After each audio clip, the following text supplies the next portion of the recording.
de ce soir, c'est que, d'après la Gemara, on a au moins 4 identités du nom du Melech HaMashiach. Il s'appelle tantôt Shiloh, tantôt Yinon, qu'on retrouve dans le Hoked Ve'Anehekad, tantôt Hanina et tantôt Menachem. Bon.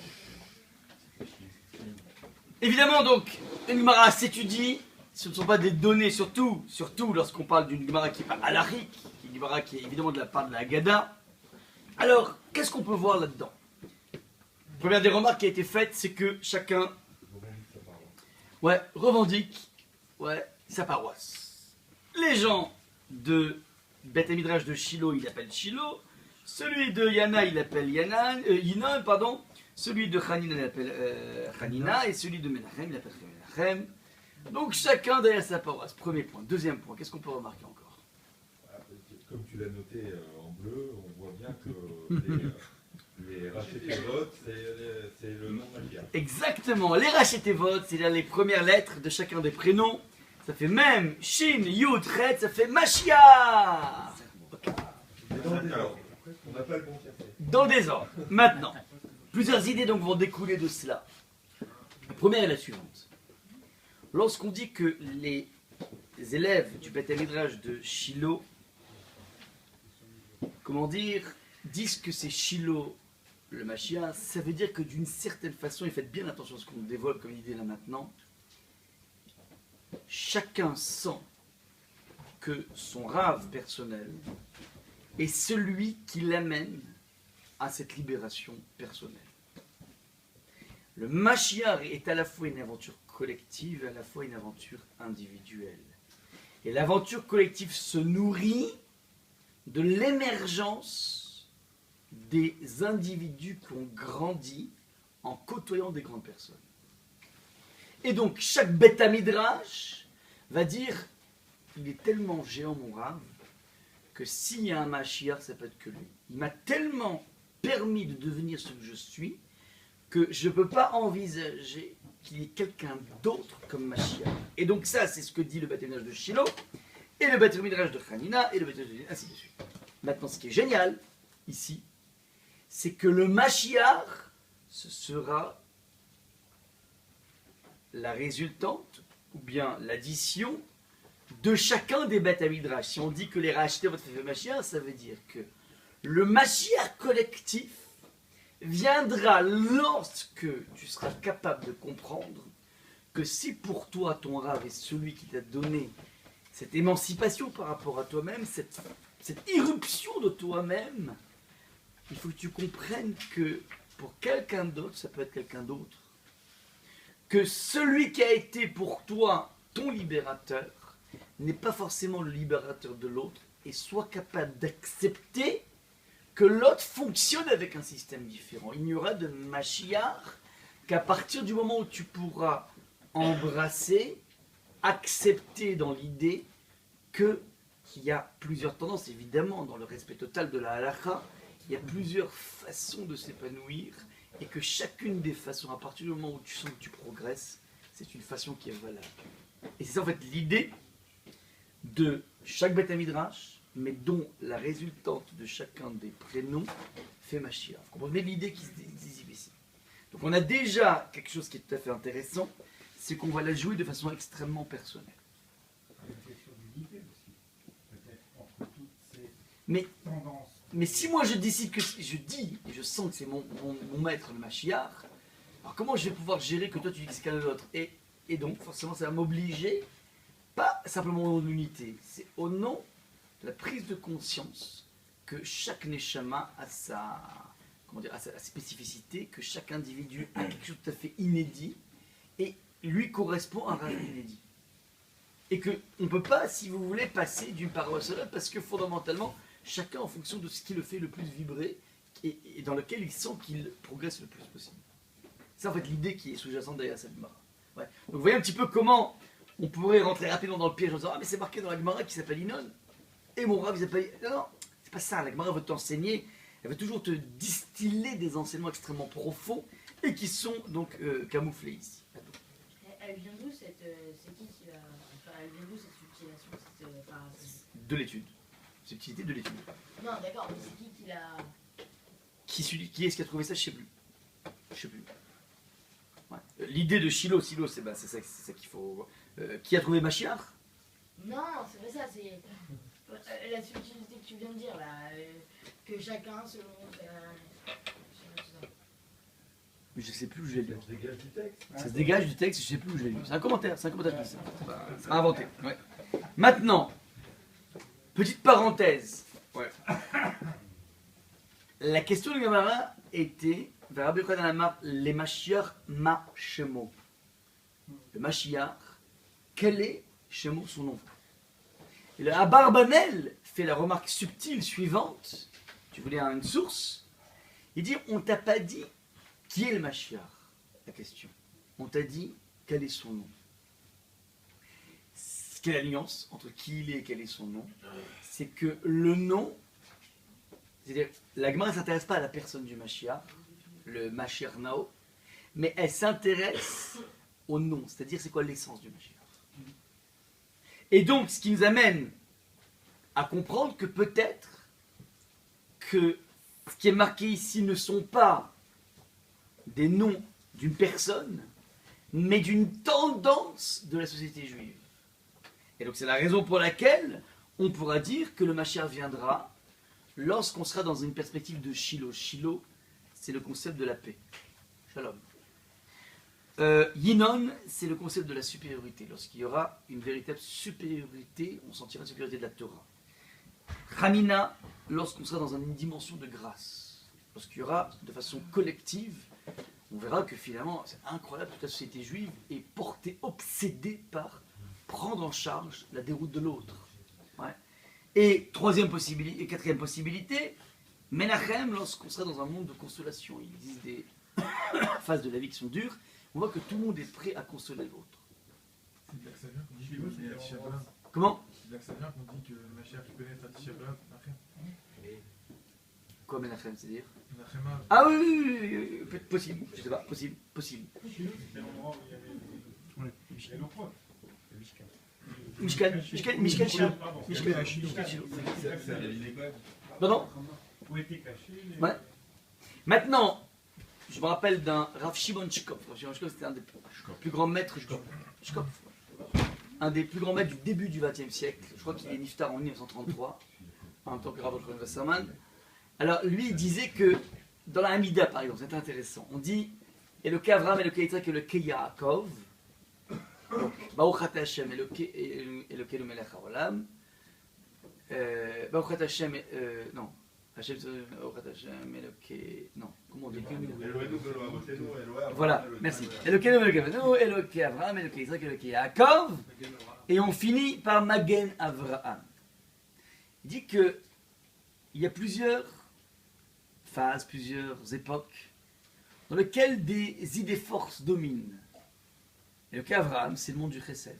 Et le cas Yitzhak, c'est le monde de la rigueur, de la loi. Law and order. Et Yaakov, c'est l'idée de la vérité.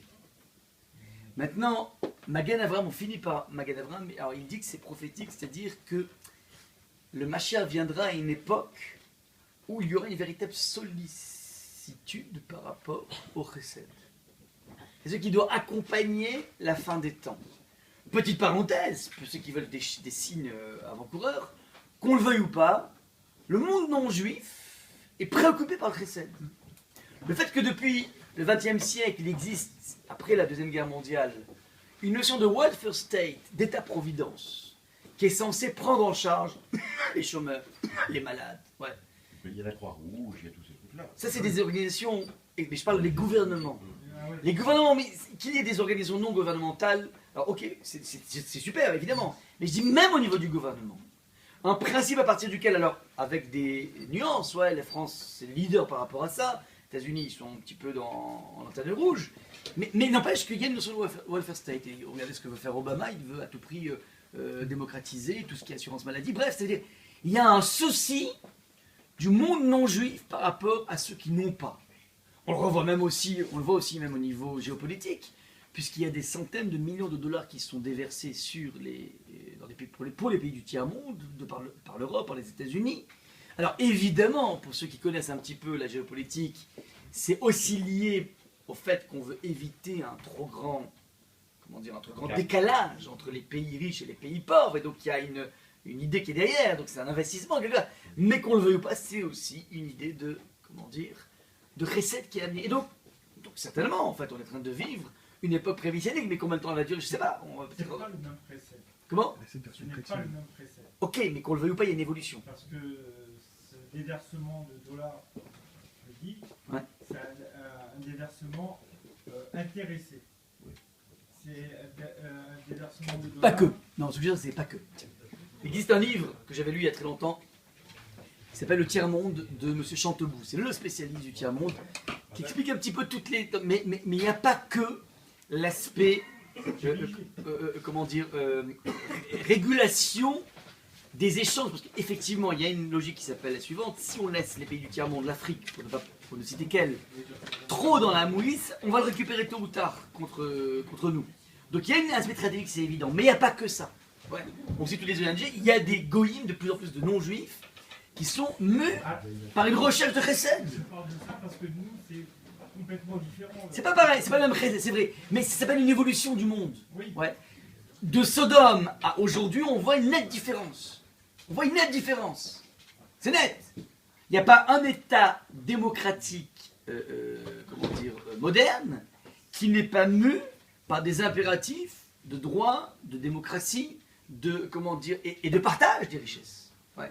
Et ça, qu'on le veuille ou pas, c'est pas simplement pour maintenir, c'est parce qu'en fait, il y a une idée de solidarité qui est derrière. Et donc ça, on peut parler d'une évolution par rapport à ça. Maintenant. Troisième point que j'ai mis en 4, que j'ai inversé, la mission. On a dit que c'est l'huile d'onction. L'huile, en hébreu, je dis shemen. Shemen, en hébreu, rappelle l'idée de shmini. Maintenant, shemen, déjà au niveau physique pur et dur. Quelqu'un de spécifique au shemen? C'est léger. C'est léger? C'est plus léger que l'eau. C'est plus léger que l'eau. Il ne se mélange pas. Mieux que ça, il est toujours au-dessus. Ouais, il est toujours au-dessus. Rappelez-vous, il y a un personnage biblique qui s'appelle Korah, qui a voulu, bousculer l'establishment de Moshe et de Aaron. Ouais. Il n'aime pas les apparatchiks, Korah. Dans le texte, il dit que Korah va écar Korah, comment il s'appelle Ben? Non. Non, Ben Yitzhar. Texte de la Torah vérifié. Vaïkar Korah Ben Yitzhar. Le Maharal demande, ok, bon, on aime bien la mishpartologie dans la Torah, on aime bien les arbres généalogiques. Mais, que veut dire Yitzhar? Yitzhar vient de Tsoar qui veut dire l'huile. Tsoar, éclat, l'huile. Korah, dit le Maharal, c'est le fils de l'huile. Tiens, ça me rappelle quelque chose, l'huile. L'huile, alors, c'était pas un tube, justement, c'était pas encore un tube. Donc c'était pas un fricassé. Mais l'huile, la première des choses, avant d'être tunisien, l'huile, on l'a dit, elle est au-dessus. Dans la famille chez Korah, on a le nez en l'air. On est des boss. On est tous des gens qui sont au-dessus de la mêlée. Et pour cause, on est des gens intelligents, forts, vigoureux.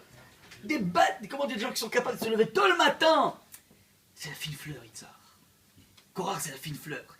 Et donc, par définition, il aura forcément un problème avec les leaders, parce que c'est un leader né. Maintenant, il aurait pu bien, on peut dans la vie avoir une sorte d'atavisme. Ouais. On est avec un niveau de libre arbitre. Tu es dans une famille dans laquelle c'est des gens qui sont hospitaliers, tu seras condamné dans la vie à l'hospitalité. Dans le sens où c'est quelque chose qui est naturel chez toi. Tu es dans une famille dans laquelle on est des gens très orgueilleux, ça existe. Tu auras dans la vie un pactole, un début, qui s'appelle l'orgueil. Maintenant, tu peux gérer, c'est pas foutu. Tu vis dans une famille dans laquelle la colère c'est une deuxième nature, ben, tu vas naître coléreux. Maintenant, tu vas gérer ton patrimoine. C'est comme ça, ouais. Tu vas pas forcément devenir Korah parce que tu vis dans une famille de gens orgueilleux. Tu vas au contraire réaliser, donc il faut que tu te positionnes par rapport au leadership. Ça, c'est le lieu du libre arbitre de Korah. Mais le Maharal te dit, c'est pas anodin qu'on le voit dans une rivalité avec Moshe, parce qu'il ne veut pas supporter Ouais. Maintenant, inversement, Moshe Rabbeinu. Il va sortir 3 millions de personnes d'Égypte. Il va les nourrir pendant 40 ans. Vous imaginez le chef d'un restaurant qui donne 9 millions de repas par jour. Vous imaginez un petit peu, c'est quoi? Ça, c'est Moshe Rabbeinu pendant 40 ans. Et une clientèle pas toujours facile. C'est sûr. Pas mal, ouais. Jamais trop cuit, jamais assez salé. Il a dit qu'il avait un fournisseur. Il avait un avantage. Il avait pas de problème de fournisseur. Elle tombait toute seule du ciel à côté. Non. Et ce qui est incroyable, c'est qu'on ne parle pas de lui. Dans la Gada, il n'y a pas une seule fois pour mentionner Moshe. Ouais. C'est lui l'acteur principal. C'est-à-dire, ça, c'est le prototype du Mashiach, qui est une personne totalement effacée. Il fait des choses incroyables et il est effacé maintenant. Shemen, c'est l'huile. Le Mashiach est l'homme du 8. C'est quoi l'homme du 8? On va expliquer la symbolique des noms. Pour expliquer la symbolique des mondes, justement, je vous propose de prendre un deuxième document. Tu peux m'en laisser. Non, parce que j'en ai besoin, c'est pas sûr. Attention.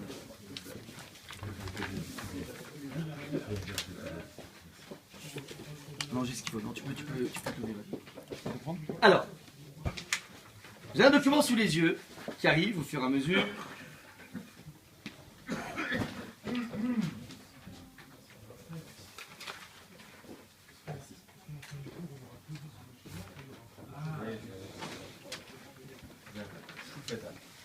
La symbolique des nombres est une symbolique qui a une importance cruciale dans la Torah. Les nombres, on sait, ne sont pas anodins. Ouais. On ne donne pas des chiffres comme ça comme on fait au loto.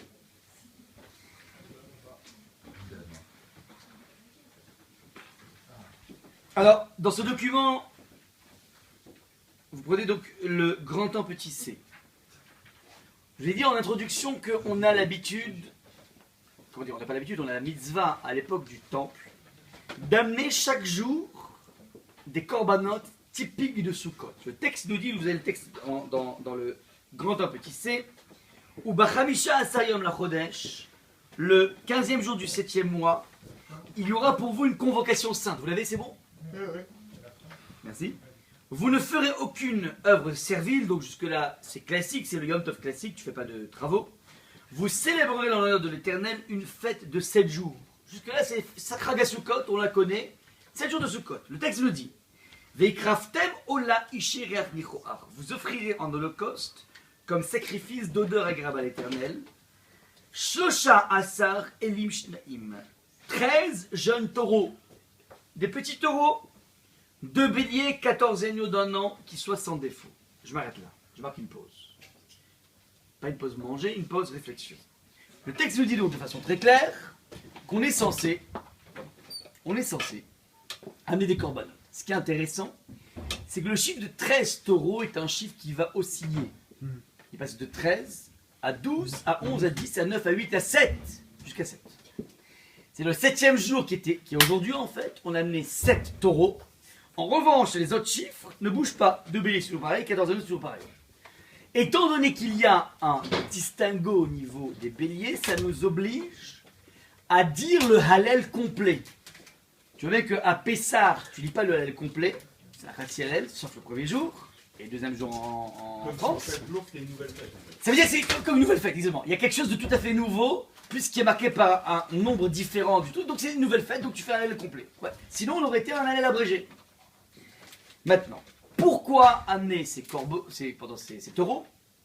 Alors, le Emek Davar, qui est le Netziv, très grand commentateur de la Torah, début du 20e, fin 19e, début du 20e, fait la remarque suivante. De façon générale, dans la Torah, on est toujours en train de gravir des échelons en Gdusha. Et là, contre toute attente, on est en régression. 13, 12, 11. C'est bizarre. Et donc le Emek Davar explique pourquoi la Gemara va expliquer ici que ces corbanotes sont des corbanotes, merci, qui sont destinés aux nations. Tu fais 13 plus 12 plus 11 plus 10, tu arrives à 70. Et ça rappelle l'idée des 70 nations qui sont comment dire, le théâtre de tout le monde entier. Donc le monde est peuplé par 70 nations. Et ce décrescendo, qui va à rebours du crescendo de la Gdusha, étant donné qu'en fait, elles ne sont pas concernées par le monde de la Gdusha. Donc c'est pas anodin qu'on ait 13 plus 12 fait 70, que ici on parle des nations, parce que justement, le décrescendo est propre à un monde d'absence de Gdusha. Et maintenant, pourquoi il y a un décrescendo? Parce que, disent les commentateurs, les nations vont aller en déclin. Il y aura un déclin des nations à travers les siècles. Et donc c'est la raison pour laquelle on vient le manifester par ce nombre de taureaux qui vont aller en décroissant maintenant. Pourquoi amène-t-on des corbanotes, des sacrifices pour les nations? Réponse du texte, te dit la chose suivante. Donc c'est à la fois la Gemara et à la fois Rashi. Parachad, Shivimam. Les taureaux offerts pendant Sukkot sont au nombre de 70, tout comme les 70 nations idolâtres qui vont en diminuant graduellement. Ça c'est donc la Gemara de Sukkot, page 75, page 55. C'est pour elles un signe de déclin. Et à l'époque du temple, il les protégeait contre les souffrances. Je répète, le décrescendo est lié au déclin des nations idolâtres. Et maintenant, pourquoi en amener des corbanotes au temple? Tout simplement de façon à les protéger, les nations, des souffrances. Lis dans Rashi. J'ai mis à l'air perplexe. J'avais compris que c'était nous qui protéger Israël. Des... Non, justement. C'est ça la bizarrerie, qui est inédit, on parle que de choses inédites là maintenant, des Hidushim. C'est qu'on amène des corbanotes, tout simplement, pour protéger les nations des souffrances. Pas qu'ils souffrent. Le Rashi va amener aussi, là-bas sur la Gemara de Souka, deuxième mobile, de façon à ce que, étant donné qu'à Sukkot, c'est le jour du jugement de l'eau dans tout le monde, Abba Prakim Nidon Haolam dit la Mishnah, pour 4 occasions le monde est jugé, notamment à Sukkot, Bechag, à la Maïm, on va juger le nombre d'eau qui va couler dans les terres de la Pampa, sur la Corn Belt et en France et un peu partout et en Israël. Alors, puisque c'est le moment du jugement d'eau, alors on amène des corbanotes de façon à ce que les Goïm, les nations idolâtres, puissent avoir suffisamment d'eau pour leur culture, la Pampa, la Corn Belt, ainsi de suite. C'est ce qui est marqué ici. Alors, évidemment, c'est stupéfiant comme texte. Pourquoi? Parce que l'on ait une démarche d'acceptation de la volonté de spiritualité des nations, c'est pas gênant. Je vous amène ici un verset dans Rizkiyahu, dans les Rizkiyahu qui dit la chose suivante, va aviotim el arkochi vesimartim bevet tefilati oloteem vezifreem le ratson amizbechi ki beiti bet tefila ikare lecholam. Je les amènerai sur ma sainte montagne, je les comblerai de joie dans ma maison de prière, leurs holocaustes et autres sacrifices seront les bienvenus sur mon autel, car ma maison sera dénommée maison de prière pour toutes les nations. Ça veut dire qu'un goy qui a envie, après avoir amené tous ses sacrifices à Krishna ou à Budapest ou j'en sais rien, décide de rentrer au Beth Amikdash pour amener un korban, pour Hachem, on ne sait jamais. Ouais, il se dit on ne sait jamais. Ouais. Aucun souci, on l'accepte. On a une porosité par rapport à la volonté de spiritualité d'un non-juif. Mais on en vient de nous à faire des filotes pour que tous nos ennemis n'aient pas de souffrance et suffisamment d'eau. Ça, c'est the big question. On rejoint l'idée de Mashiach. Le jour où les nations reconnaîtront l'unicité de Dieu, ça sera l'idée de Mashiach. Mais on le faisait à une époque où il n'y avait pas de Mashiach. On avait un temps. Non. Là, le passage dont tu parles, que les goïms veulent prier à Yerushalayim, il n'y a pas de souci, tu as raison. Mais moi, ma question est à l'envers, ça veut dire que eux, ils viennent d'une démarche personnelle, aucun souci. Mais que moi, j'aille pour, tout simplement, faire tout, prier, et amener des corbanotes de façon à ce que leur souffrance s'abrège. Parmi les nations, on parle aussi de l'Iran, de l'Irak, de Daesh et compagnie, de tous les copains. Moins ils souffrent, moins ils nous agressent aussi. Comment? Moins ils souffrent, moins ils sont à notre endroit agressifs, vindicatifs, contestataires, etc. Donc tu veux dire en ricochet? Oui, si les gens sont heureux, ils n'ont pas de velléité, ni de conquête, ni de... D'abord, on n'a pas dit qu'ils soient heureux, on a dit qu'ils n'aient pas de souffrance. Ça veut dire qu'ils sont heureux. C'est-à-dire que ça plane pour eux. Ça marche. Je veux dire, Elles auront le jour. à contrario, ça veut dire que les souffrances qu'elles ont, c'est à cause de nous. Non. On n'a pas dit ça non plus. Non, Sinon, c'est ce pas- serait une capara. Ça serait des rappers. Non, on a tout simplement un rôle vis-à-vis des nations. Non mais, tu acceptes ça? D'amener des corbanotes, de faire Théo Chanot là maintenant, de façon à ce que Daïch ait plus d'eau, plus de dollars? Ouais. Complexe, non? Non mais jusqu'à où le chesed? C'est suicidaire le chesed. Alors, c'est une question très complexe de pensée juive et que le Rav donc a solutionné de la façon suivante. Maintenant, donc il y a deux questions. À quoi correspondent donc les chiffres 13 et 7? De 13 à 7, donc, c'est-à-dire il y a un déclin. Alors pourquoi on ne ferait pas de, je sais pas moi, de 7 à 0? 7, 6, 5. Si tu parlais de déclin, primo. Secondo, on parle d'un déclin des nations.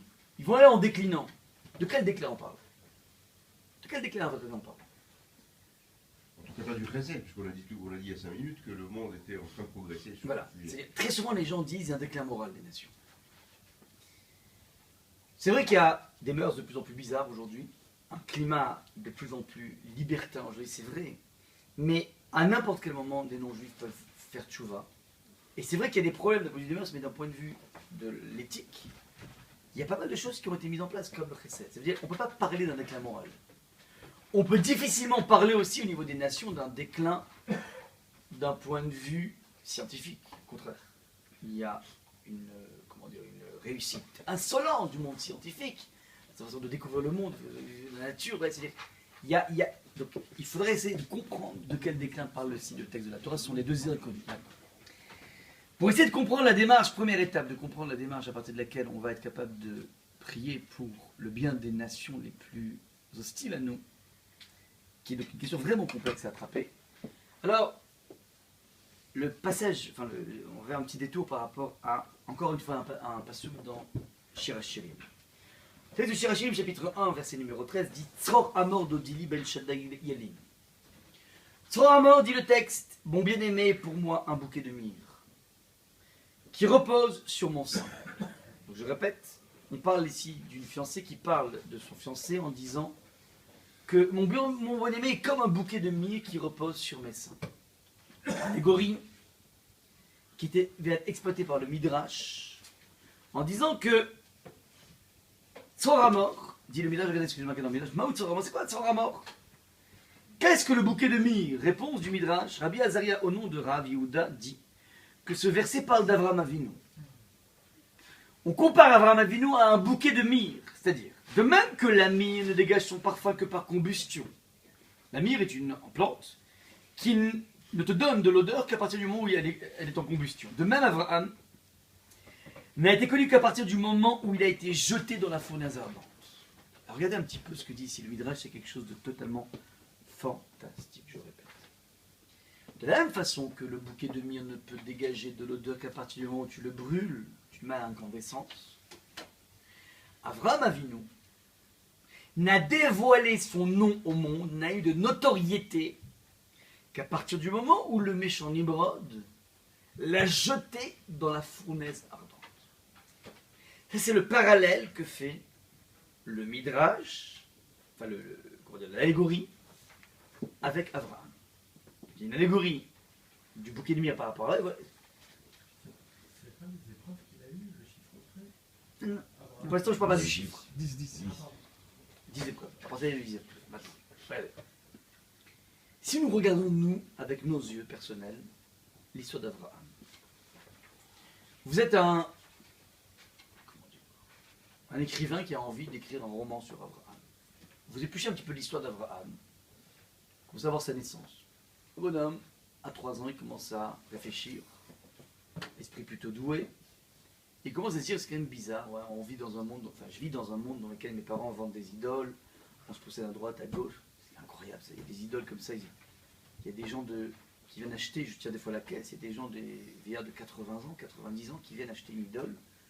Mais je suis un peu perplexe de voir que l'idole, elle sort à peine du four.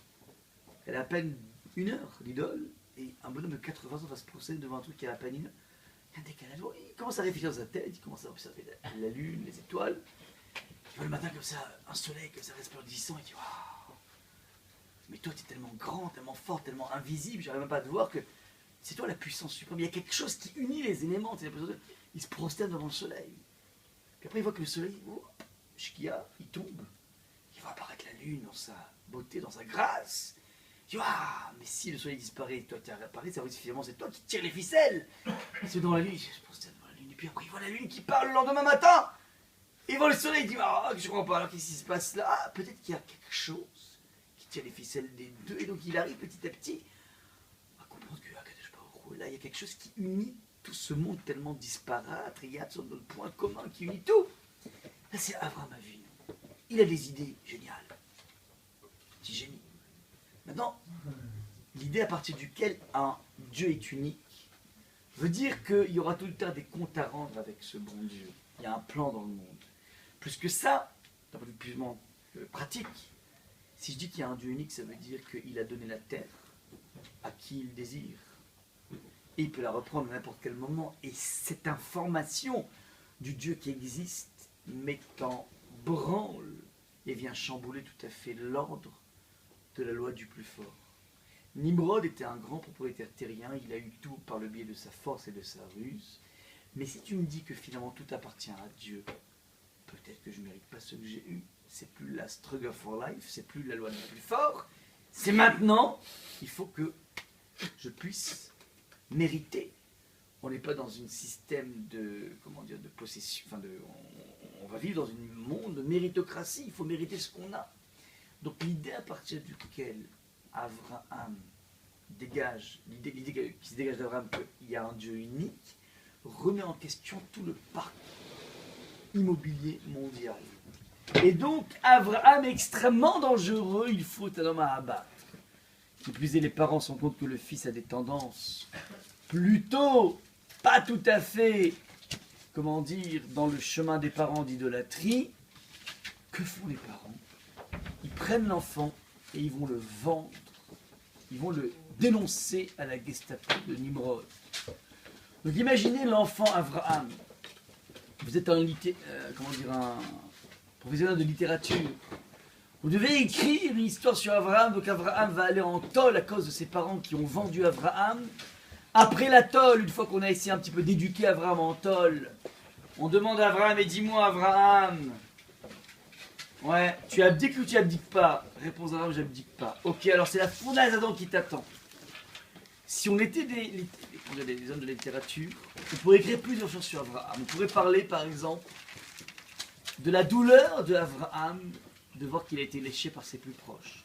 Ses propres parents n'en ont fait qu'une bouchée. Et ça, si on était des littéraires, on pourrait, écrire un roman à la façon de Hervé Bazin, Vipère au point. Ouais. L'horreur d'un enfant qui est tout simplement abandonné par ses parents, vendu à la Gestapo, c'est terrible. On pourrait voir ici le drame au niveau social, on pourrait voir l'aspect économique. Il y a des centaines de façons d'essayer d'appréhender la réalité que vit Abraham. Le Midrash est en train de nous orienter vers une façon totalement inédite. Il te dit, tu sais que tu dois retenir de cet épisode une seule chose, que grâce au rachat Nimrod, Abraham est en train de faire quelque chose qu'il n'aurait jamais pu avoir, c'est-à-dire la big notoriété. La plus grande notoriété possible. Sans Nimrod, Abraham aurait été un héros local. Grâce à Nimrod, Abraham est en train de devenir un héros international et intemporel.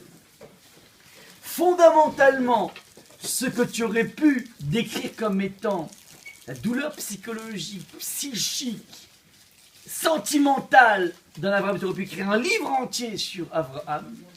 Le Midrash te propose une autre lecture. Regarde la réussite flamboyante d'Abraham.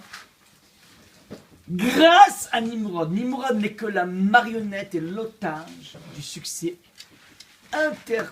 planétaire de Abraham.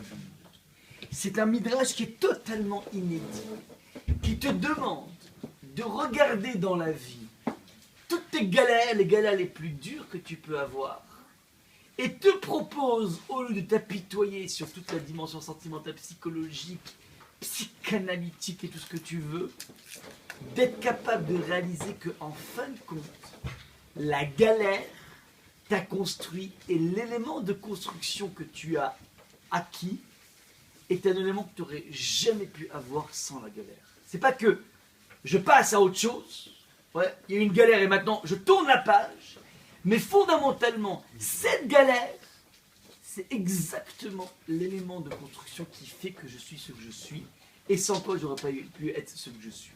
C'est une idée extrêmement délicate à aborder, ouais. Mais elle se retrouve à maintes reprises dans le texte de la Torah. J'en ai ici donc le Pasuk. Le texte nous dit le Tetaev Mitzri qui Geraïta Be'artso. Tu n'as pas le droit de haïr l'Égyptien, car n'oublie pas que tu as été étranger dans sa terre. Ouais, je répète. Tu n'as pas le droit d'avoir de la haine de l'Égyptien, parce que n'oublie pas quand même qu'il t'a reçu pendant 210 ans. L'Archouma, tu commences à cracher dans un puits dans lequel tu as bu. L'Archouma, c'est la honte. Ouais, toujours en yiddish. Je suis resté sur ce qu'il dit. Ouais. C'est la même idée en fait. En train de dire c'est la même idée. Que mais c'est un passage qui est incroyable. Comment tu peux comprendre ça? Mais je comprends. Mais quoi, 210 ans, j'ai été spolié. J'avais même pas de quoi respirer. J'ai passé mon temps à mettre des enfants à la place des briques quand j'avais plus de paille. Mais c'est quoi? Qu'est-ce que dit ici le verset? C'est réponse. Mina metza karatika ani b'mechad, dit David Amel. Mina metza. C'est du fond de ma détresse que j'ai imploré Hachem. Anani b'mechad. Mina metza. Metza veut dire la détresse. Et Mitzraïm, c'est le pluriel de metza. Ce sont les détresses. Mitzraïm, c'est le creuset de toutes les détresses du monde. Détresse familiale, détresse économique, détresse sociale, toutes les détresses possibles. Mais ce qui est incroyable, c'est que le peuple juif, en 210 ans là-bas, après avoir été dans la Avoda-Kasha, il a, de façon inédite et incroyable, réappris à prier. Il a appris à s'exprimer avec le Créateur de façon inédite. Et ça va être un héritage, comment dire, éternel pour le peuple juif. Et le texte propose de ne voir que ça. Alors qu'on pourrait, et d'ailleurs c'est intéressant dans la Haggadah, on n'insiste pas beaucoup sur l'esclavage. On insiste beaucoup plus sur les miracles, les sorties de crise, que la crise elle-même. Une focalisation sur les miracles et des miracles auxquels on n'aurait jamais pensé. Des miracles qui ne sont pas mentionnés dans le texte. L'histoire des miracles de l'ouverture de la mer Rouge, dans lequel on va commencer à rentrer dans un comparatif. S'il y avait les 10 plaies 10, alors le truc c'est 50, parce que Yad, ouais, le rapport de 1 fois 10 ou 5, ainsi de suite. Ça veut dire qu'il y a une focalisation beaucoup plus sur la grâce d'Akadosh Baruch Hu que sur la galère de la Haggadah. Ça, c'est une vision typiquement juive de l'histoire. Typiquement juive de l'histoire. Minameta. Ça, c'est le premier point. Maintenant, petite parenthèse. Pardon. Alors, on va parler du Mashiach. Non,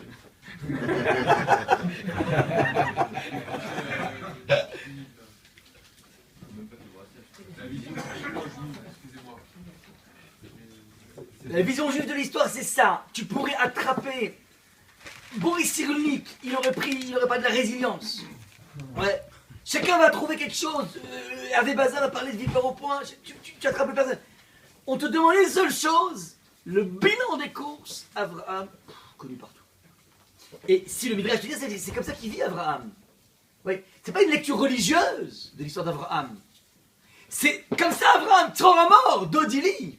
C'est-à-dire que lui, finalement, son bilan personnel, c'est Abraham, c'est exceptionnel. Maintenant, évidemment, c'est pas évident dans la vie de se hisser vers ce niveau d'extra-lucidité. Mais, petite parenthèse, alors regardez comment c'est intéressant d'ailleurs.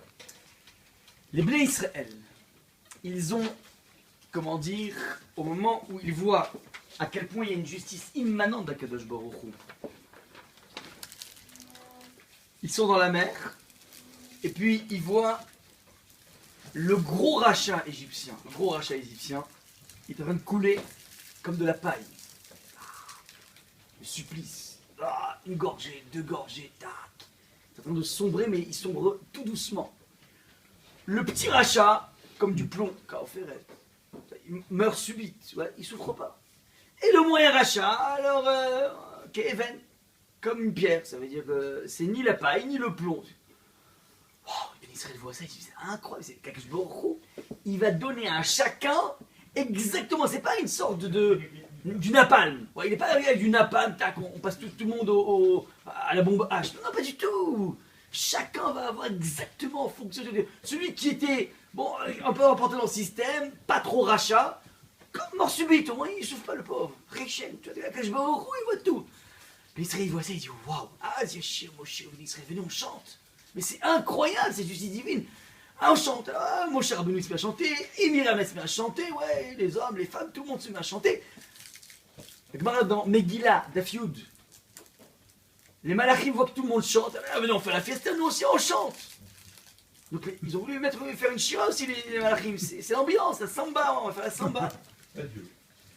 Je me leur dit quoi? Briotaille, mes créatures sont en train de se. Les Bayam sont en train de se sombrer dans la mer. Et vous voulez chanter? Vous n'avez pas le droit de chanter. Vous n'avez pas le droit de chanter.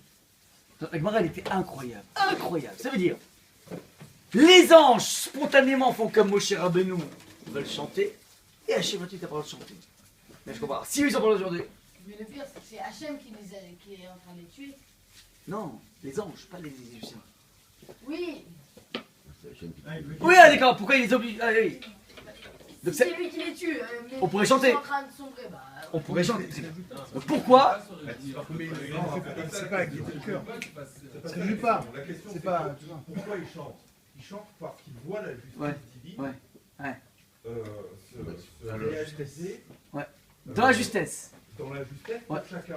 Ouais. C'est pour ça qu'ils chantent. C'est Ouais. pas parce qu'on voit les créatures sombrer. Non, mais ok, mais d'accord. Mais ils voient la même chose, les malachim. À quel point Kadosh Baruch Hu, il les met dak-dak, kechut à chacune, comme dire, avec du papier à musique, tellement c'est fin. Ouais. Donc ils ont envie de chanter. Il dit, mais ça va pas ou quoi? Ils sont en train de mourir là. Vous voulez chanter? Mais je vous pose une question. Et les Bnei Israël, Hachem ne les bloque pas. Donc Moshe lui il chante, Myriam chante, mais les malachim ne peuvent pas chanter. Alors c'est quoi cette discrimination? C'est la question. La question revient, ça veut dire, si tu dis qu'il y a un problème, on ne peut pas chanter quand on voit les bourreaux crever, alors c'est valable pour tout le monde. Hein. Pourquoi il y a un distinguo entre les malachim et les, comment dire, C'est pas la même vision de la justice de Dieu. Mais même eux, ils ont chanté après le. Comment? Même, ils n'ont pas chanté pendant, ils ont chanté après, non? Non. Tout béou béamsouf, tout béou béamsouf, kakash, kaoferet, c'est ou un live ou un différé, mais par rapport au phénomène. Qu'est-ce qui empêche les malachim après coup de chanter alors? Qu'est-ce qui empêche les malachim Ils sont Peu importe quand ça s'est passé, mais celui qui chante, il n'a pas le droit de chanter normalement. Ils sont pas légitimes comme des hommes au moment où ils chantent. Alors, l'élément de réponse est le suivant. Mais Que les Bnei Israël assistent à la punition des bourreaux et ça provoque chez eux un sentiment de joie, de justice. parce qu'ils ont subi les. Ils ont subi. Attention. Mais les malachim peuvent aussi être émus par rapport à la justice d'Hachem. Donc on peut être chanté parce qu'on est ému. Droit de chanter, c'est pas parce que tu as subi, c'est parce qu'en fait, en tant que tel, c'est un spectacle merveilleux. C'est comme quelqu'un qui est époustouflé par les chutes du Niagara. Il s'est mis à chanter. Hachem a créé des choses incroyables, les chutes du Niagara. Je suis jamais allé, mais j'imagine que ça devrait provoquer un individu une émotion esthétique. Il se met à chanter, il chire la malotte et ça, il se met à cantonner, ouais. Donc maintenant, qu'elles aient été créées pour toi ou pour quelqu'un, imagine qu'une personne, c'est lui qui a créé, enfin qui a orchestré, lui il va chanter. Toi aussi tu peux chanter, t'es spectateur, mais tu peux aussi chanter, dire, c'est magnifique ce qu'il fait. Ouais, bon. Maintenant, l'élément de réponse est le suivant. Vous les Bnei Israël, vous vivez dans l'immédiateté de ce qui se passe maintenant, vous avez subi. Les malachim ont une vision suprahistorique, métahistorique, qui dépasse l'histoire. Et donc, eux doivent prendre en compte le fait que fondamentalement, les Égyptiens ils ont aidé les Béné Israël à être capables de tisser un lien avec Hachem. Et donc, eux ne peuvent pas voir chez les Égyptiens autre chose que des marionnettes au service des Béné Israël. Donc on est en quelque sorte en train de chercher un Kavzerou pour les. Enfin, C'est pas. Non, nous les Béné on Israël. n'appelle pas comme ça un Kavzerou, mais c'est quelque chose de bien qu'ils auraient fait. Ça veut dire que fondamentalement, c'est une autre façon de voir le même phénomène. Fondamentalement, grâce aux Égyptiens, on a réussi à retisser un lien avec Hachem de Tfila, de Tza'aka. On avait appris, pas la Tfila on connaissait, Abida on connaissait, mais la Tza'aka, le cri on connaissait pas, Vaïtzakou Beni Israël on connaissait pas. On a appris, et ça, dans la vie, c'est quelque chose, c'est un bagage exceptionnel qui va nous servir toute notre vie. Donc, nous, sur le moment, on ne peut pas avoir cette lucidité. Il faut beaucoup de recul. Le recul, les anges, ils l'ont. Donc, dans la lecture que les anges ont, ils ne doivent pas se focaliser sur l'aspect justice d'Akadosh Baruch Hu. Ils doivent se dire, mais finalement, il n'y a que des agents d'Akadosh Baruch Hu. Nimrod a servi Abraham. Les Égyptiens ont servi les bénis Israël pour faire un stage de la plus grande école de la Tfila. Et donc, ils n'ont pas le droit de chanter par rapport à ça.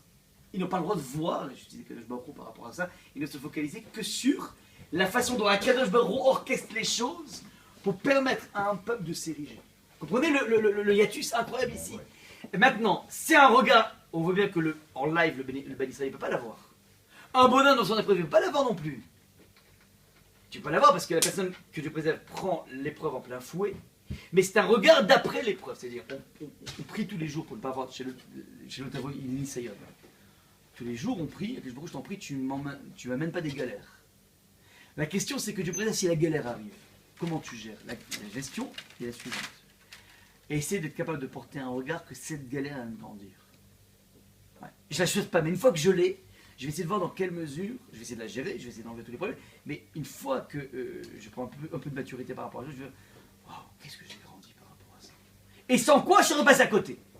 Ouais. C'est pas que j'ai perdu du temps, c'est que j'ai gagné du temps.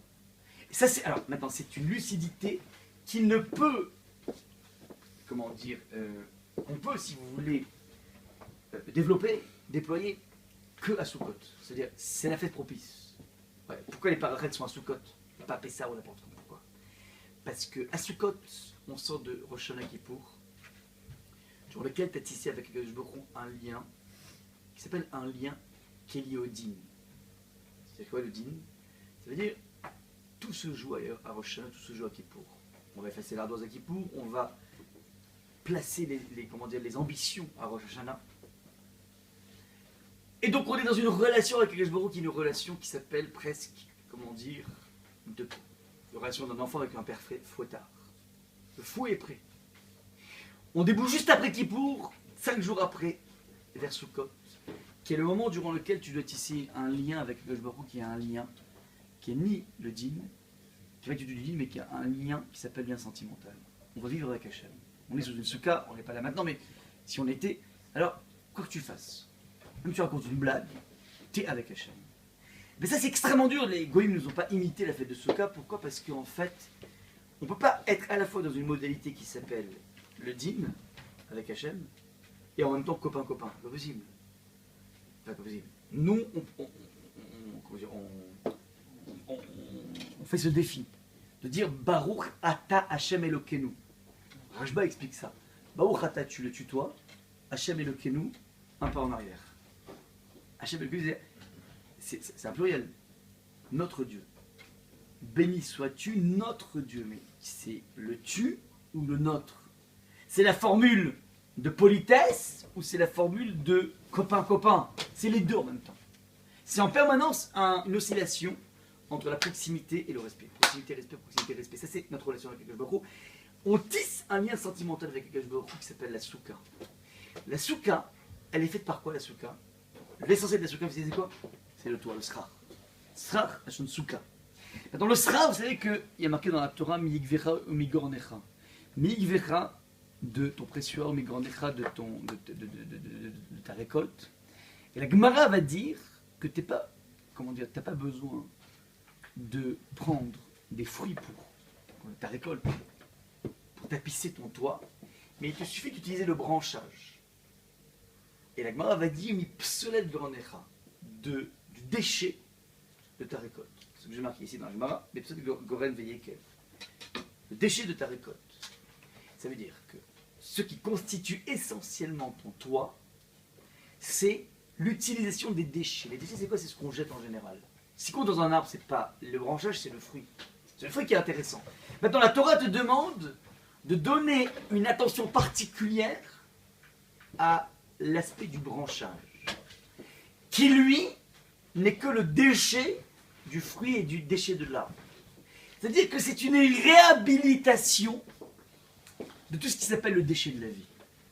Les épreuves, c'est les déchets de la vie, on les souhaite pas. On préfère vivre dans le fruit que dans les branchages.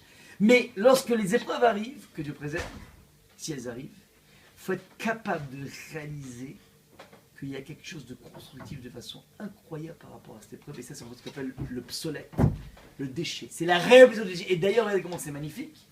Dans la halakha du toit, il faut que ce soit, la Mishnah dans Souka, Souka chez les Malam Israël Mapsula, Veshechamata, Meruba Mitzelata, et dont le soleil est plus grand que l'ombre. Et Psula. C'est-à-dire qu'une Souka Kshera, il faut que l'ombre soit supérieure au soleil. C'est-à-dire que ce soit une Souka, le toit produise plus d'ombre que de soleil. Donc, tu t'arranges pour que ce soit ombragé dessous. C'est quoi l'ombre?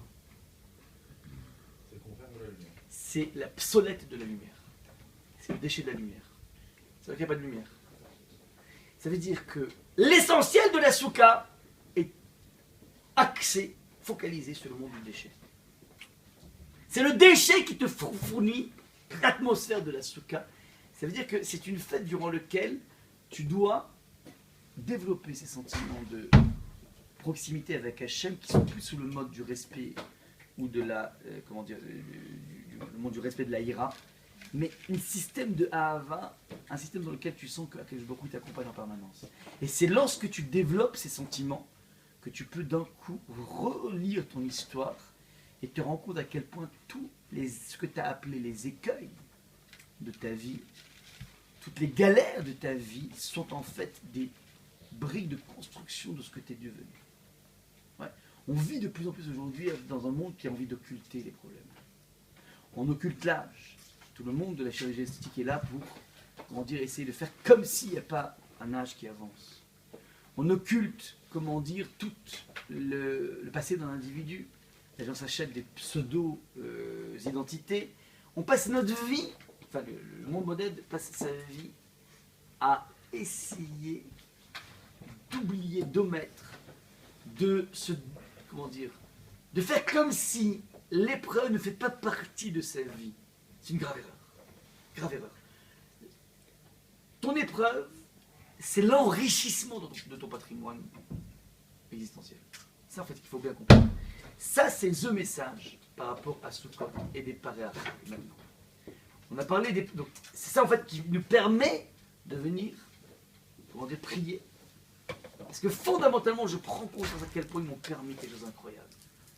Vous imaginez relire toutes les manifestations de haine qu'on a vécues à Paris récemment et dans la France, et les relire en se disant « Waouh, elle me donne un message intéressant qui va me permettre de pouvoir m'affirmer. Je n'ai pas souhaité ça.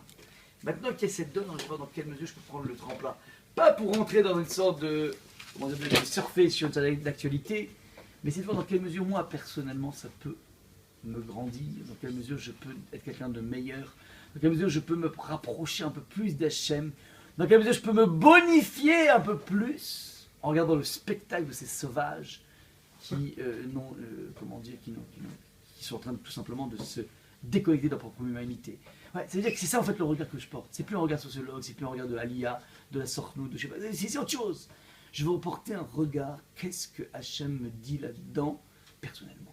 Ouais, pas ce que se disent les gens, et qu'est-ce que moi je vais attraper là-dedans, et j'ai essayé de voir dans quelle mesure ça va me bonifier. Donc c'est une lecture possible, c'est des conséquences possibles de ça, mais c'est ça qu'on dit maintenant.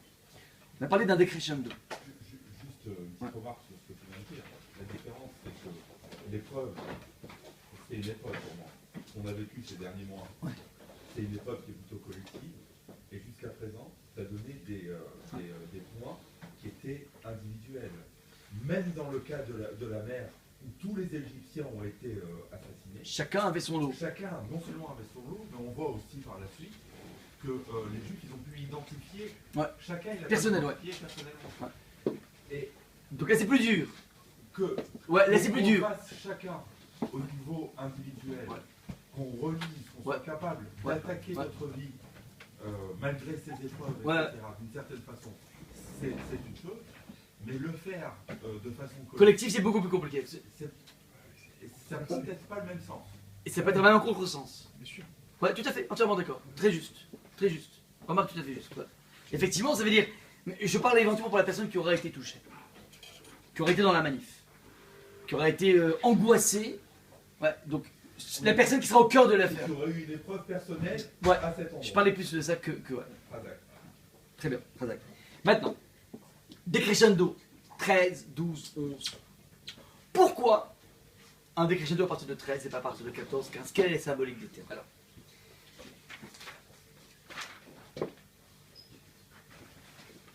quelque chose d'assez incroyable dans la Torah, c'est que nous avons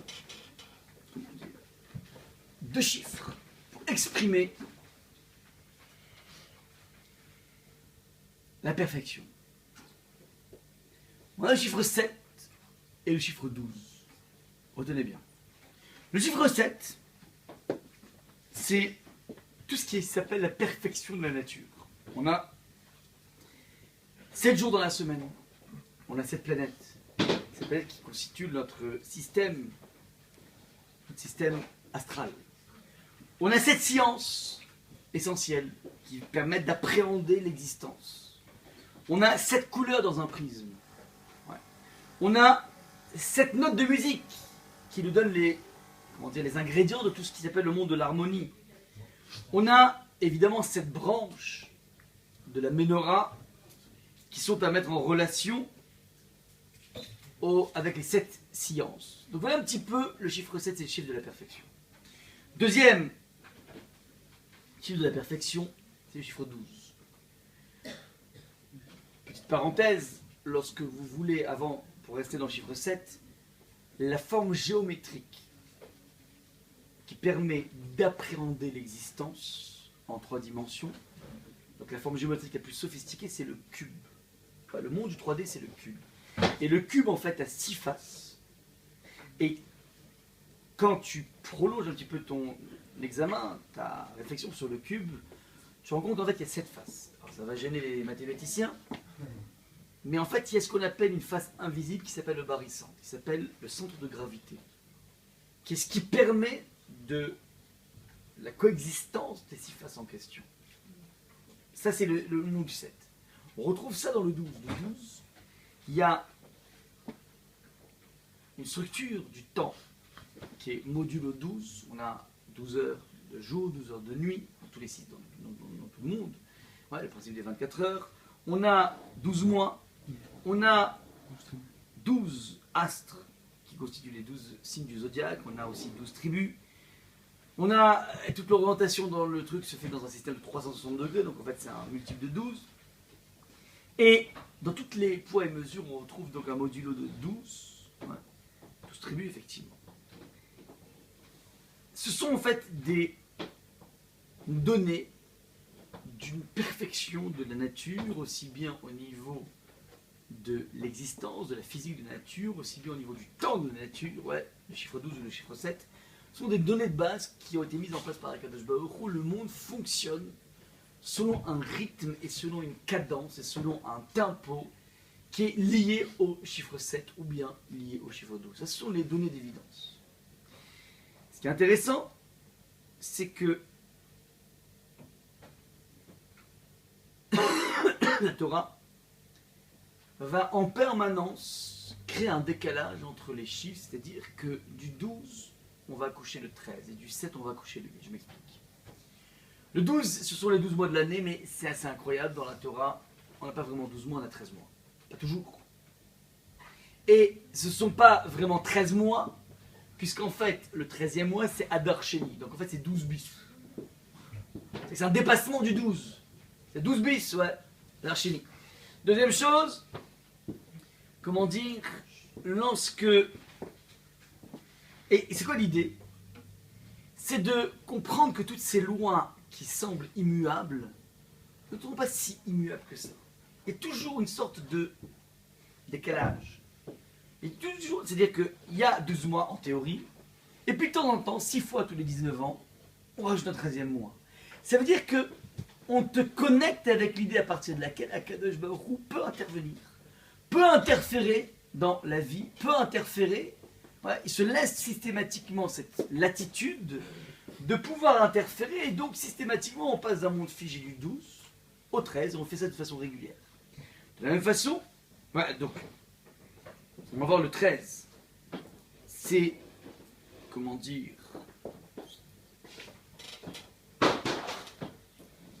le dépassement du monde, comment dire, du monde de la physique, du monde de la perfection. Et on aura tantôt des miracles qui sont des miracles ostentatoires, tantôt des miracles feutrés, mais systématiquement, le 13 te renvoie à l'idée à partir duquel on peut dépasser l'ordre parfait, rationnel qui a été mis en place par Akadosh Baruch Hu. Petite parenthèse, parmi les miracles feutrés, il y a ce qu'on appelle le miracle de Purim, dans lequel le nom d'Akadosh Baruch Hu n'intervient pas. Et on a, comment dire, 13.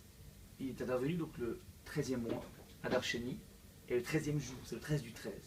Le 13, donc, encore une fois, c'est toujours le dépassement du 12. Et c'est intéressant, la gamatria de Echad, Shema Yisrael Hashem Elokeinu Hashem Echad, c'est aussi 13. Aleph, c'est 1, Chet, c'est 8, Dalet, c'est 4, ça fait 13. Et c'est quoi l'idée derrière le 13?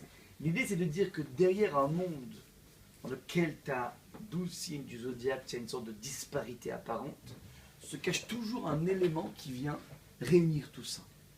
Parce que je disais, parler de la forme géométrique du cube, il a 12, il a 6 faces, et donc 12 arêtes. Ouais. Et il y a, encore une fois, cette idée de barycentre qui vient sous-tendre ces 12 notions. Maintenant, le Echad, c'est 13, et c'est une des raisons pour laquelle c'est un chiffre qui est toujours associé au niveau de la pensée commune au malheur, le vendredi 13. Et pourquoi c'est le malheur dans la pensée laïque?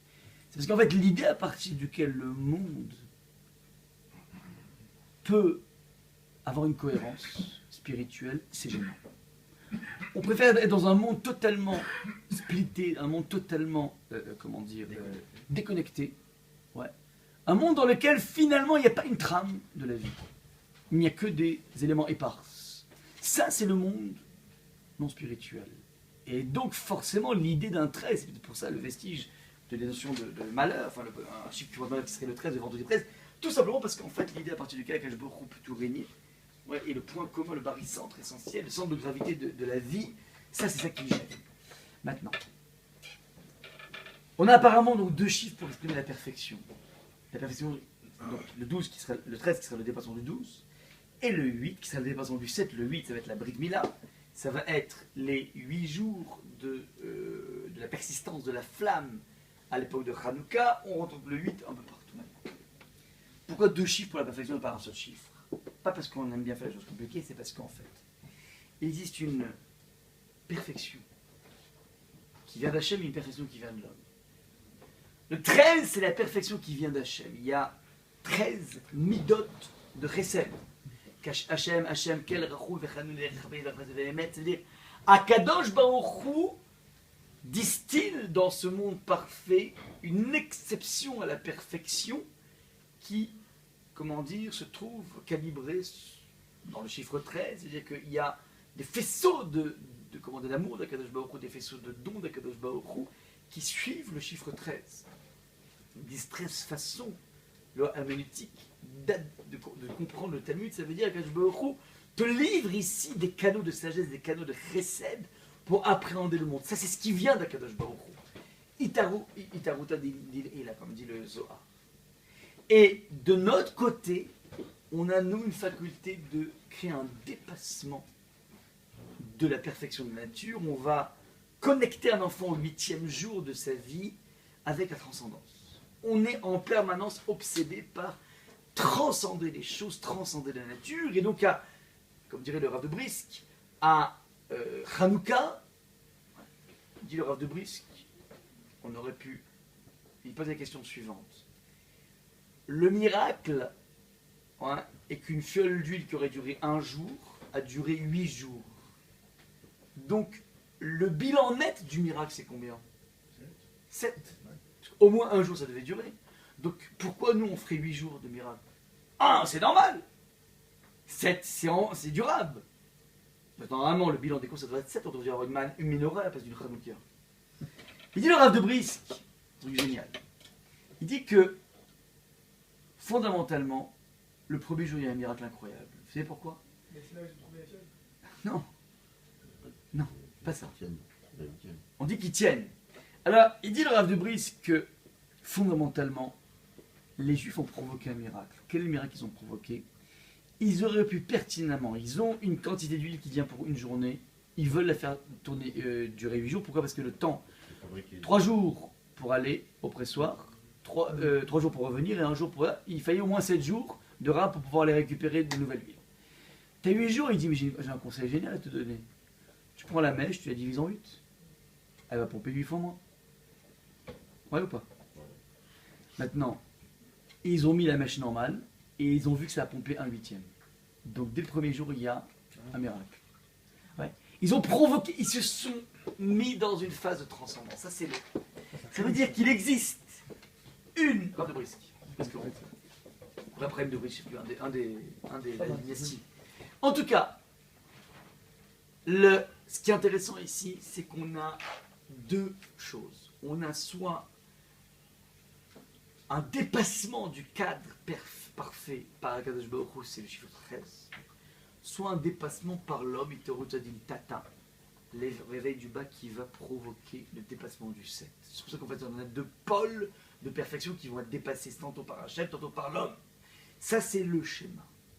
Lorsqu'on dit qu'il existe un déclin des nations, alors fondamentalement, le monde a vécu à une époque avec la savoir et l'absence de doute total sur le fait qu'Akadosh Baruch Hu mène le monde. Le chiffre 13 était un chiffre qui était tout à fait normal. Puis petit à petit, à force d'observer la perfection de la nature, les astres, l'influence du soleil, de la lune, de toutes les constellations, alors les non-juifs ont commencé petit à petit à se dire peut-être que Akadosh Baruch Hu a créé le monde, s'est mis un petit peu en retrait. Et les véritables acteurs du monde, les véritables facteurs du monde, ce sont les astres. Ils ont commencé à servir l'astrologie. Ça les astres, c'est-à-dire devenir des idolâtres. Le Rambam explique de façon très claire, c'est pas qu'à la base il disait Hachem n'a pas créé le monde, il y a plusieurs divinités, pas du tout. Hachem a créé le monde, il a placé des agents, Neptune et tout ça, pas Neptune, je veux dire les astres, qui sont censés transmettre l'énergie dans le monde. Et au fur et à mesure, moi, plutôt que de servir directement Hachem, je sers directement ces facteurs qu'il a mis en place. Mais à force dans la vie d'avoir à faire en interface qu'avec les facteurs, tu finis par croire que c'est le facteur qui a écrit la lettre, alors qu'en fait, elle vient d'Akadosh Baruch Hu. Ça, c'est la taout dans laquelle sont rentrées les personnes. C'est pas simplement une taout, c'est pas simplement une erreur, c'est tout simplement, c'est aussi lié à un certain intérêt. Ça veut dire, lorsque je sers le soleil pour qu'il puisse continuer, ou la pluie, ou je sais pas, tous les dieux de la mythologie, alors d'une certaine façon, c'est pratique. Et je lui donne un enfant, il me donne de la pluie, les affaires tournent, tout va bien. Et c'est pratique parce que je n'ai qu'à lui donner un enfant. Tandis que lorsque je suis en interface avec Hachem, il faut que je lui donne tout, c'est-à-dire moi. C'est que c'est plus intéressant dans la vie, plutôt d'avoir à payer le prix fort dans un magasin de jouets, de connaître une des caissières, de lui placer un petit billet et qu'elle te fasse passer une PlayStation à pas très cher. C'est en fait l'idée de l'idolâtrie, c'est-à-dire que c'est plus arrangeant d'avoir un contact direct avec celui qui transmet l'énergie que celui qui a donné la puissance aux as de transmettre l'énergie. Ça, c'est la subtilité intéressante au niveau de l'idolâtrie. Maintenant, ce monde s'est déconnecté du 13, il est resté dans le monde du 12. Et plus le monde s'est déconnecté du 13, plus on a fini par nier Hachem. Dieu, petit à petit, dans la pensée, entre guillemets, est mort. Excusez-moi l'expression. Mais s'est développée en même temps que ces courants philosophiques, l'idée à partir duquel, si on ne croit pas en Dieu, on croit au moins en l'homme, l'humanisme. Et l'homme est capable de faire des choses absolument exceptionnelles. Le monde est resté connecté à cette idée du dépassement du 7 par le 8. Mais plus on avance à travers les siècles, et c'est là qu'on arrive à la notion de déclin, Dieu a été évacué du panorama, et puis petit à petit, on est en train de passer dans un monde qui se focalise sur la dimension du 7, donc on a 13, 12, 11, 1, jusqu'à 7. C'est-à-dire que 7, ça veut dire que le 8 est un chiffre qui est en train de passer aux oubliettes. Ça veut dire quoi? Ça veut dire qu'on ne déploie plus une croyance en l'héroïsme. La foi qu'on a eue à une époque en l'homme est en train petit à petit de s'évaporer. La foi en Dieu est partie, la foi en l'homme est partie. Je vous donne un exemple par rapport à ça. Vous avez remarqué, depuis quelques années, 10-15 ans facilement, dans le 7e art, les super-héros de M. Marvel sont revenus en force. On a réécrit, on a rejoué les Spider-Man 1, 2, 3, les Superman, les Star Wars est en train de revenir. C'est pas des super-héros, ça. C'est autre chose. Moi, ce qui m'intéresse, c'est les super-héros. Comment dire, les 4 fantastiques, je sais plus comment ça s'appelle. Bon, bref, pardon. X-Men, Marvel. X-Men, tous les Marvel. X-Men. Marvel. Ça, c'est pas des héros. Ouais. Les héros, maintenant, raison à cela, maîtrise des effets spéciaux, c'est vrai. D'un côté, je pense que c'est révélateur d'une société. Une société dans laquelle on te présente la puissance incroyable des super-héros qui vont a priori dans une dimension éthique faire le travail du combat du bien contre le mal. Oui ou pas? Et à la fin, le bien et le mal, il triomphe, et donc c'est génial. Sauf que l'aspect dangereux, l'aspect insidieux de l'idée est la suivante. Tu ne peux pas, à moins d'être fou, t'identifier à un Superman, un Spider-Man. Pourquoi? Parce qu'il a des super pouvoirs.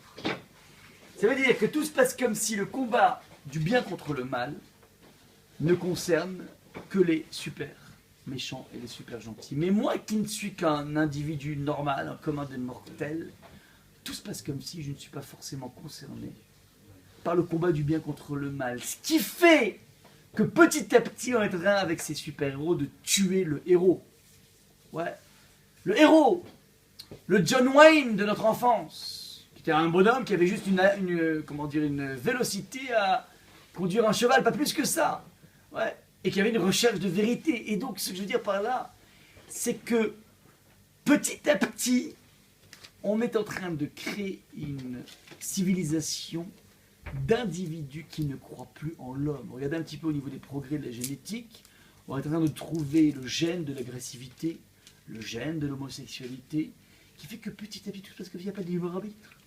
Mais c'était dans mon programme génétique. Oui, je suis agressif. So what? So what? Ouais, c'est pas moi, c'est comme la couleur de mes yeux, je peux rien faire par rapport à ça. C'est-à-dire que petit à petit, on est en train de se départir du monde de la sensibilité, du monde de la responsabilité et du monde de l'ambition de devenir quelque chose de plus transcendant que ce qu'on est. Ça, c'est ce qu'on appelle le déclin des nations. Le déclin des nations, ça veut dire que petit à petit, on accouche des civilisations qui ne sont plus axées sur le dépassement de soi. Et si oui, que pour des raisons financières, enfin que, c'est-à-dire très souvent. Regardez ce qu'on fait aujourd'hui des élites. Les élites, ils vont à Polytechnique pour ensuite quoi? Pour la majeure partie, très peu font de la recherche en mathématiques, la majeure partie, vous rentrez dans le monde de l'industrie pour améliorer le CX des rétroviseurs, ouais. Le coefficient de pénétration dans l'air, c'est tout. Un fauteuil un peu plus confortable, c'est-à-dire que toute la masse intellectuelle est là, pourquoi? Au service du confort. Comment? Ouais, matérialisme, trans, ouais. C'est révélateur, c'est-à-dire que les grands esprits vont plus à Normal Sup, ils vont à Polytechnique. C'est révélateur. Normal Sup, c'est des gens qui sont dans la recherche, qui ont du lichma, quelque chose de, quelque chose de pur, quelque part. Donc quand tu vois que la majeure partie débouche dans la finance pour faire des procédures et pour gagner des millions, c'est-à-dire que fondamentalement, Ouais. Eh ben, il y a quelque chose qui est en train de quitter. J'avais fait un cours il y a 4-5 ans en disant que je suis sûr que si aujourd'hui, que Dieu préserve, il y a une nouvelle occupation allemande en France, je suis certain qu'on aurait un pourcentage de résistants. Je ne connais pas le pourcentage de l'époque de résistants, mais le pourcentage de résistants dans la population française serait beaucoup moindre qu'avant. Et non pas par antisémitisme primaire. J'avais dit ça, une fille m'a dit justement, un sondage est tombé, et ils ont fait ce sondage, donc ils ont fait ce travail, je ne sais pas comment au niveau statistique ils ont calculé, ils se sont rendus compte qu'on aurait eu 5 fois moins de résistants. C'est pas lié à l'antisémitisme, c'est lié, je pense, à une absence de la culture du héros. Tu peux pas, comment dire, avoir une envie d'être un Jean Moulin si pour toi il n'a pas bercé ton enfance. Si tu n'as pas été seriné par tes parents en disant voilà, ça c'est un homme. Ah ok, ben, il souffre, il va être torturé par Klaus Barbie, il marche le mauvais zéro, mais il n'empêche que le bonhomme c'est un homme. Et plutôt que d'être un morveux dans le gouvernement Pétain, avec une distinction, c'est un homme qui va dans la résistance, qui va faire du maquis, qui va vivre de façon dure, mais il sera fier de lui. Il n'y a pas plus grande jouissance dans la vie d'être quelqu'un de grand, de sentir qu'on est grand. Si un individu n'a pas été bercé par ces thèmes permanents, il ne peut pas de lui-même envisager de devenir un héros. Ouais. On ne peut pas l'inventer, ça. Si tu n'as pas eu cette culture, tu ne peux pas l'inventer. Et donc je pense personnellement que ce n'est pas dû à... D'un coup, il y a 4 fois plus d'antisémites en France, non. Parce que tout simplement, il faut une énergie incroyable pour être un résistant. Ouais. C'est pas évident, c'est pas donné à tout le monde de risquer sa vie en cachant un juif. C'est tellement plus simple de le vendre et de gagner de l'argent. C'est tellement plus simple. Et maintenant, personne dit non, mais au nom de cette recherche du métier, au nom de cette transcendance, je transcende, je risque ma vie, c'est pas grave. Mais au moins, cette vie, elle vaut la peine d'être vécue, pas d'être un morveux. Ça, c'est en fait l'idée de la descendance. Donc maintenant, le Mashiach, c'est l'homme qui va nous amener le Shemen, le Shmini, le chiffre 8. Il va nous montrer comment on est un véritable héros, comment on peut être l'agent essentiel de l'histoire, c'est-à-dire Moshe Rabbeinu, et être totalement en train de s'effacer. Venachnouma dit Moshe Rabbeinu, mais moi je suis rien, je suis rien. Les Rabbeinu disent que c'est pire, c'est encore moins rien que ce qu'avait dit Abraham. Il va dire Afar va faire. Moi je ne suis que poussière et cendre. Il dit je suis que poussière et cendre parce que cendre j'aurais dû brûler normalement dans la fournaise et je suis encore là. Et Afar, je ne suis que poussière parce que j'aurais dû être réduit en poussière par les malachim. Mais les Rabbeinu disent mais au moins la cendre, ça exprime un passé. Il y a eu quelque chose qui est brûlé, qui est parti en fumée. Ouais. La poussière, tu peux créer à partir de là. Donc il y a quelque chose, il y a un epsilon. Mais lui, Moshe dit Adarhouma, moi rien. Wallo, rien du tout. Il n'y a ni un passé ni un futur, rien du tout. Il n'y a rien. Ça c'est Moshe Rabbeinu alors qu'il est tout. Ça c'est le prototype du Mashiach. Le Mashiach est l'individu par excellence qui peut nous amener de façon, comment dire, progressive à cette conscience de l'individu au maximum qui va se hisser à ce niveau, mais tout ceci en partant d'un ventre humain, d'une progression personnelle et d'une révélation à l'issue d'une vie, un peu à l'instar de Moshe Rabbeinu qui à l'âge de 80 ans commence à être mis en place par Hachem. Finalement, il est là dont tu parlais tout à l'heure. Je t'écoute. Dans cette société où on n'a plus le droit de transcender, Ouais. devenir un homme Ouais. capable de cette transcendance. Ouais, tout à fait. Et c'est lui qui doit nous amener montrer le chemin. C'est la raison pour laquelle le Rambam aussi va dire qu'il n'y aura rien qui va changer après Mashiach. Si ce n'est un tropisme vers la transcendance. Le monde c'est le même, il n'y a pas de cataclysme, il n'y a pas d'apocalypse, il n'y a pas de Star Wars. Mais il y a un monde dans lequel les gens se déconnectent petit à petit de la matière parce qu'en fait ils ont envie de grandir. Et ça, c'est parce qu'en fait ils ont eu des images qui sont le Mashiach qui va les mener vers ce chemin. Ça c'est le Mashiach. Ouais, ça c'est le Mashiach qui t'amène. Ouais. Et donc c'est cet individu, c'est la raison pour laquelle chaque élève du Beth Midrash dit mais c'est mon rave, c'est mon rave. C'est lui qui m'a hissé. C'est lui qui m'a montré c'est quoi un homme au maximum. C'est lui qui m'a appris à manger. Pas à me déconnecter de la matière, mais à manger comment on mange utile. C'est lui qui m'a appris à vivre, c'est lui qui m'a tout appris. Et donc, c'est lui le Mashiach, il n'y a personne d'autre. Ah, toi aussi, t'as le Mashiach? Très bien, j'accepte. Je ne sais pas comment ça. Comment dire. Ah, c'est un bidon. Non, pas du tout. Donc, je comprends très bien que toi, en fonction de ta neshama, de ta structure psychique, eh ben, c'est lui qui t'a permis d'avancer. Alors, encore une fois, attention, on ne va pas tolérer tout. Il faut être ancré dans la halakha, le respect total de la halakha. Et vous avez toutes des centaines de modes d'orthodoxie. Ouais, moi j'étais à Bnei-Brak pendant longtemps. On a l'impression que Bnei-Brak, c'est pas du tout monolithique, c'est extrêmement éclectique. Extrêmement. Tous les types d'individus possibles, toutes les racines possibles. Ou peut-être aussi que c'est juste un point de rencontre. C'est-à-dire, si toi, tu as découvert, grâce à ton rave, cette émancipation et que tu en as fait l'expérience, Ouais.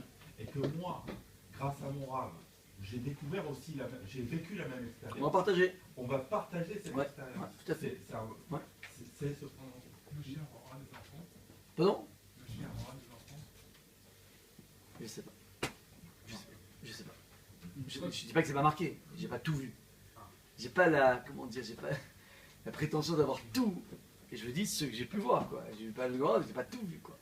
J'ai pas tout lu dessus. Ouais. Je te présente ce que j'ai pu travailler, quoi. Je peux pas. Parce qu'on n'a pas le niveau qu'on a besoin d'un homme, forcément. Comment? Ça me fait penser un peu au christianisme, qu'on ait besoin d'un homme pour accéder. Mais là, c'est un dieu. Là. Un homme, c'est un dieu chez nous. La Mais différence. voilà, justement, c'est ça. Qu'on a besoin de cet homme-là qui. Tu as besoin d'un modèle, tu as besoin d'un homme au maximum. On ne peut pas avancer dans la vie tant qu'on n'est pas hissé par quelqu'un qui te montre c'est quoi un homme au maximum. Pas un dieu, un homme maximum, avec tout son aspect charnel.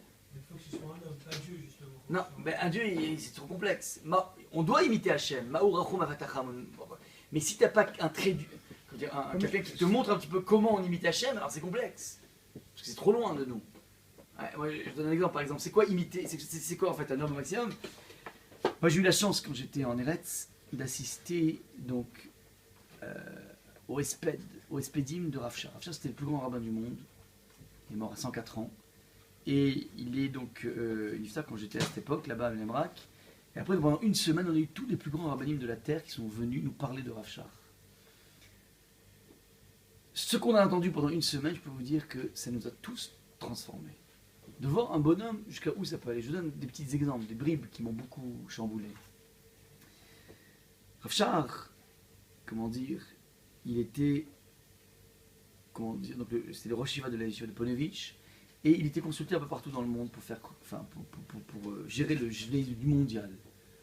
Ne serait-ce que Rav Sitruk, Ibn Lechem Tovim, quand il était à Marseille, moi je l'ai connu à l'époque où il était à Marseille, il était grand rabbin de Marseille, il ne faisait pas un pas sans poser des questions soit à Rav Chaikin, à Aix-les-Bains, soit à Rav Moshe Soloveitchik Zatzal à Zurich. Puis après, lorsqu'il est devenu grand rabbin de France, il a commencé à côtoyer Rav Shach, il ne faisait pas un pas, il n'y avait pas une décision qu'il prenait, une ouverture d'un mikvé, pas un mikvé, sans demander à Rav Shach. Tout ce qu'a fait Rav Sitruk avec la réussite qu'il a pu avoir, malgré ses problèmes de santé, il ne faisait pas un pas sans demander. Donc Rav Shach était au courant en live de tout ce qui se passait en France. Et il priait pour la France. Donc ça c'est juste pour la France, je vous dis, il dominait sur l'Europe, il gérait l'Europe, il gérait les États-Unis. Il avait un écho absolument incroyable sur tout le monde. Alors ça c'est le bonhomme, on connaissait son assiduité dans la Torah, sa puissance au niveau étude de la Torah.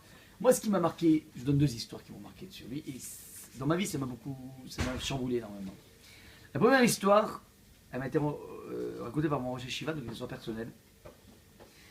Lorsque sa femme est Nifteret, alors on organisait dans la maison de Rav Shach des tournantes pour que les gens fassent le minyan là-bas. Donc chaque Barou Yeshiva avait été dispatché dans la semaine pour venir faire mincha, de façon à ce que le Rav n'ait pas besoin de se déplacer, il puisse sur place chez lui avoir un minyan. Donc on organisait. Alors, comment dire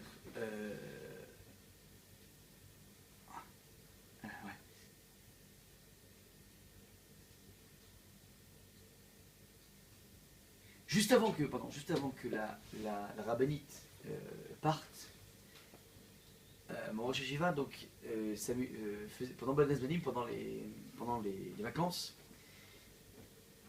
il avait l'habitude comme ça de rester en Israël, de ne pas revenir en France, c'est un Français, il s'appelle Rav Samuel, il dirige une yeshiva qui s'appelle Keter Shlomo, et il avait donc l'habitude de faire du porte-à-porte pendant les vacances pour aller parler avec les gens, les juifs qu'il côtoyait, et pour essayer de leur gommer l'a priori qu'ils avaient sur les religieux. Donc il faisait une sorte de porte-à-porte pour eux. Et Deuxième chose, pour essayer de proposer aux personnes de mettre leurs enfants dans des lycées dans lesquels il y avait de la Torah. Voilà, en Israël, vous pouvez rentrer dans un lycée dans lequel il n'y a pas de Torah. Ils ont enlevé tous les programmes de Torah, il n'y a pas de notion de Bible, ni rien.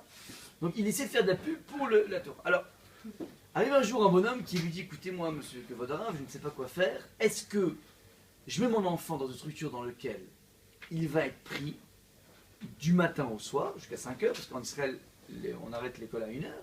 Là, il y a une structure qui est prévue jusqu'à 5 heures, mais c'est une structure moyenne dans laquelle il y a des fréquentations qui ne sont pas super.